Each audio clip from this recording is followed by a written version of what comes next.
In today's video, I'm going to teach you how to install Canva on Windows 10 FE 11. We'll walk through 2 easy ways to get Canva on your PC using the Microsoft Store, which I recommend for most people, and downloading it directly from the official website. I'll explain what to click, what to expect, and share a few helpful tips along the way.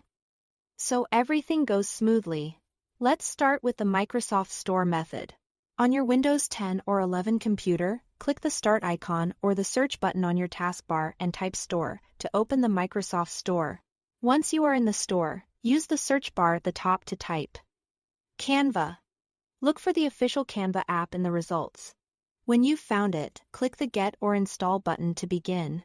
The store will handle the download and setup for you, and you'll see the progress right there on the page.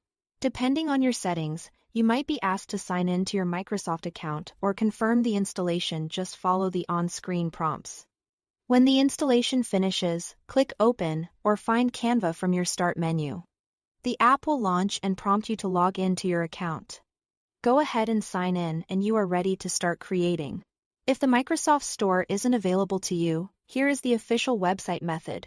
Open your preferred web browser and go to the Canva download page. On that page, click Download Canva for Windows. Your browser will start downloading a file called canva.exe. When the download completes, open the canva.exe file to run the installer. Windows may show a brief prompt before it begins. That's normal. Then, just wait while the installer sets everything up. Here is nothing you need to configure here once it's done. The app will open automatically and prompt you to sign in. Enter your account details, and you'll land on the Canva home screen. That's it. Thanks for watching.